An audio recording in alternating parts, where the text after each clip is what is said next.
Welcome to Zephyr Yoga Inspiration. I offer these podcasts for free, and your support really does make a difference and is appreciated.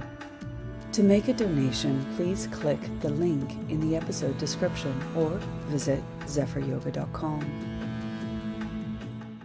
With yoga, yoga is the art and science of mastering self-knowledge, cultivating a loving awareness in which we skillfully navigate this human experience.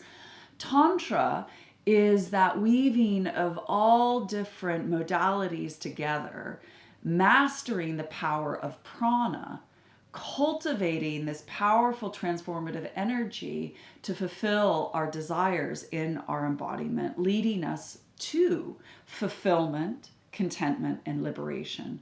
So yoga being the mastery of knowledge and tantra being the mastery of the power of prana, we become very, very powerful beings to be able to skillfully practice. If we have a lot of knowledge and not a lot of power, we can't use that knowledge effectively. If we have a lot of power and not a lot of knowledge, we become very dangerous. So we're mixing the two to create a more of a holistic experience when we are working with prana. And over the past few weeks, we've been working with the Vayus. Vayu is that direction of energy of prana that moves in your body. And this vital energy, this resource of boundless intelligence, this energy that heals, that inspires, that gives us access to pure consciousness, is what we are trying to actually connect to and cultivate more of in practice. So we worked with Prana Vayu. Prana Vayu is the direction of energy of receiving inwards this prana. And then Apana Vayu is that energy of eliminating, releasing that downward, outward motion. So in our practice of balancing out Prana Vayu and Apana Vayu, these two opposing forces join together, that yoga, that intimate yoking, that relationship they have. It is said that awakens Samana Vayu. And this week we're working on Samana Vayu. And that is the direction of winds and energy that concentrates, that consolidates, that absorbs this force and digests and assimilates this incoming energy. So the function of Samana Vayu is assimilation as we draw prana in all forms towards the center of the body. And so you sense as you're breathing and moving that you're gathering, collecting this energy, absorbing it through your breath, through the food, through sensory observation, but it's also said to be the gatekeeper of your mental functions, of absorbing all experiences and those mental processes. So as we integrate this action of Samana Vayu in our practice, it helps strengthen our body. It helps balance the mind and stabilize the urge to wander around, that vritti, that disturbing roaming tendencies of our mind. So as you clock that urge for like hunger, breakfast, or the urge to do your to-do list, or the urge to just, fantasize aimlessly, we call towards that Samana Vayu to gather our attention, drawing in and containing our attention inwards to moment by moment awareness. So Samana Vayu gives us this connection to this powerful motivating force to transform our normal habits of a wandering mind and our karmic tendencies that we have, creating more mental clarity, as well as connecting to this courage to truly see ourselves just as we are, but also bravely face our life just as it is. So when we do feel healthy, we benefit from a really good, healthy digestion, a strong ability to digest our nutrients and absorb that. That's that samanic action. And with that digesting and assimilating our food, we get energy, we get prana. And in that, we build a stronger immune system, and we have this kind of tapping into this endless resource of energy to do our lives well. We feel mentally quite clear in being able to see life as it is, and we feel like we're, functioning optimally when we have a strong Samana Vayu.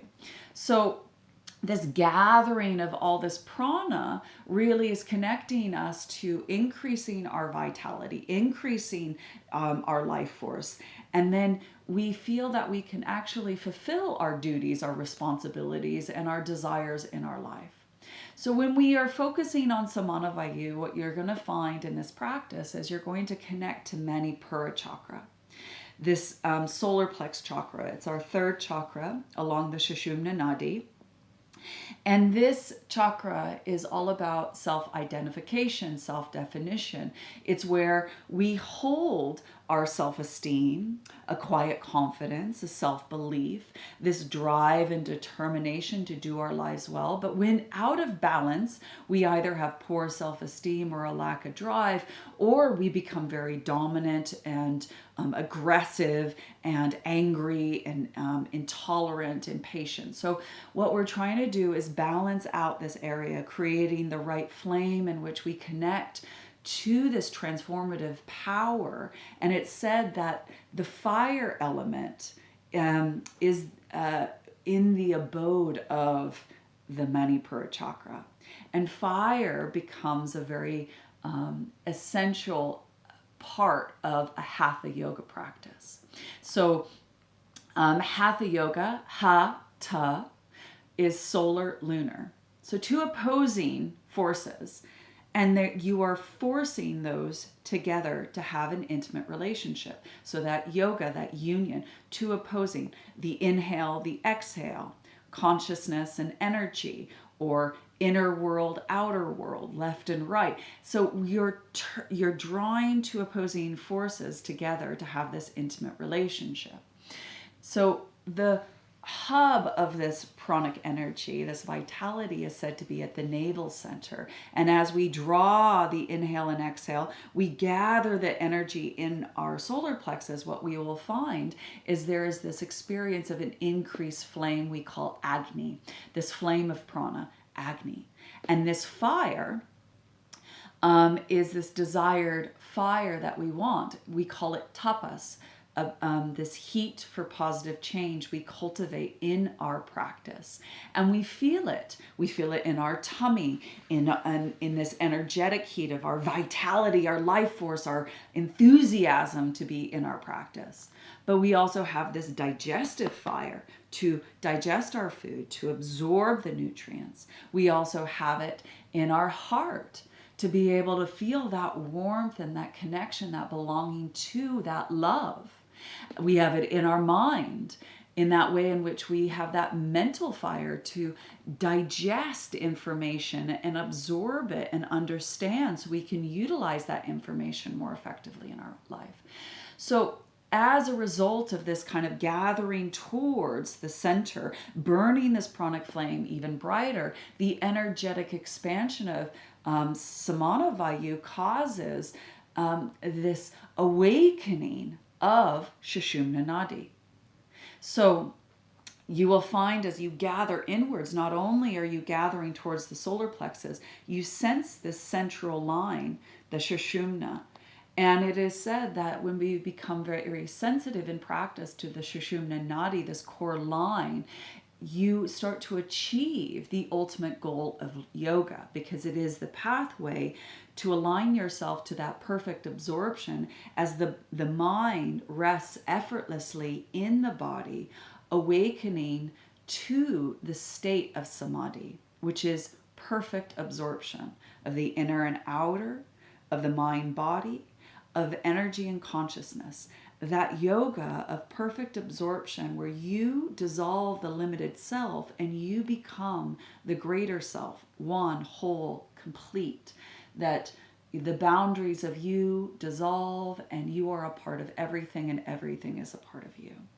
So with this connection to this very powerful sense of energy that you're cultivating in a very tantric way, because we're going to be working with not only asana, but pranayama kriyas, mudras, etc., that we weave together and sense that you are this conduit and you have this access to this boundless resource of energy that is profoundly healing, intelligence, transformative, and inspiring, and that you collect it in this strong, vital body, a stronger body, so you can go and do your life well today. So this is the idea of this practice, is to really connect and gather these resources of prana, absorb it, so you can just go and do your life well. If you would like to continue to practice, find out more information about the topics discussed, or to donate to this podcast, please visit zephyryoga.com or follow the link in the episode description. I thank you.